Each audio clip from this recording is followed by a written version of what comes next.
Okay, in today's video, I want to talk about websites and website security and third-party attacks. So let's hack at it.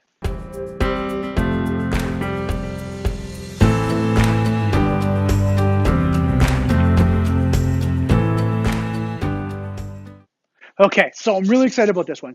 So one thing I want you to look at is website security. Do you have a widget or do you have a plugin or some sort of third-party integration in your website? First and foremost, I want to put that question out to you. If you do, this is important. You need to listen to this video because I'm seeing more and more as I'm talking to more companies that third-party integration, plugins, widgets, or even custom codes are starting to leave companies of all different sizes, from solo entrepreneurs to enterprise environment, leaving them completely open. All right, and when I mean open, I mean imagine you have a door, a front door, in your office, you lock it, secure, bolt, deadbolt. I mean, you've left that door completely open for bots, script kiddies, hackers to walk right into your website. And probably ask, okay, so Brandon, how do they walk in? I'm pretty secure with my website. My guys are doing this. What happens is there's kind of a three criteria that I talk about. One is, your plugin or your widget hasn't been updated or patched in the last 30 days. Is the developers constantly working on securing and hardening it? What I'm finding in the industry as I get out there, right, and more, and I owned a marketing company for 10 years. I was seeing this, through WordPress and different types of solutions, that there's certain developers that would develop a certain area of the code, and then they would get a second, even a third party to develop the rest. So you'd get the functionality that you need and you want. And then what happens is they would develop it, get it out there, sell it, market it, and then distribute it, and then you can purchase it, but they'd stop supporting it. And then they'd move on to a next, widget and plugin solution, but they would stop supporting that one. And then what happens is, as if it's not updated, it's not patched, and it's not constantly being hardened, then all of a sudden vulnerabilities start to open up. Right? So that's one thing. Second is support. I was finding some of these widgets and plugins, and I'm still seeing this, is that there's no support. You buy it and that's it. Right? If you need some sort of billing or customer service, that's it. But when it comes to technical support, it's not available. You have to get your developer or another programmer to help out. And then third is kind of looking at the industry, demand and recognition of that widget. And as you start to do reviews and start looking at it, you start to see how many people are using it and what's out there. And why is that important is because if people are using it, the more the people that are using it, you'll start to get feedback and recognition. Is it a valid plugin and widget?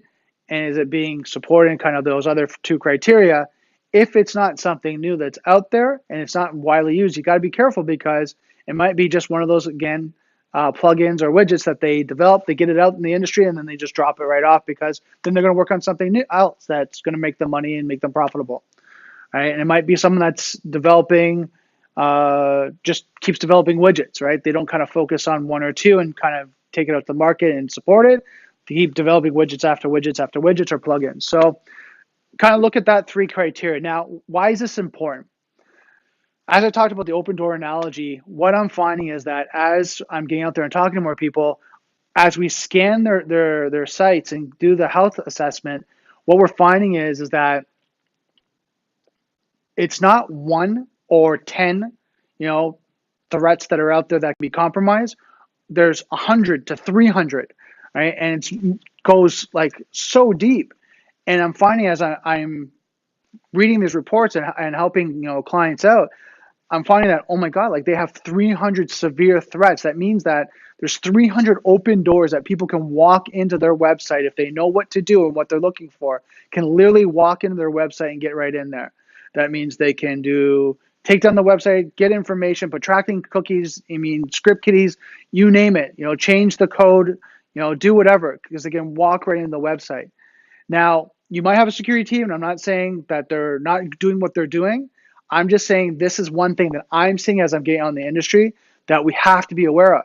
There's all different things you look at, privilege escalation, denial of service attacks. The list goes on.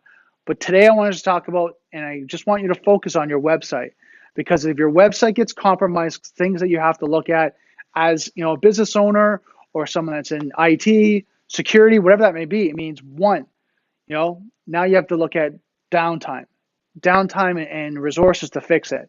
Right? You have to look at, loss of revenue. Is that an e-commerce site? Is that something where there's revenue generating and people are purchasing and it's down? Then also you have to look at brand recognition. Am I as a user now going to trust your website to log in, buy something if now you've been compromised? Am I going to put my credit card information? I'm going to put my personal identifiable information into your website when I just saw that you got compromised? Probably not, right? And I mean, think about yourself. If you knew a website got compromised, would you go there and fill out your information? Again, like I said, probably not. So what I'd recommend is really kind of look at and here's some action items for you.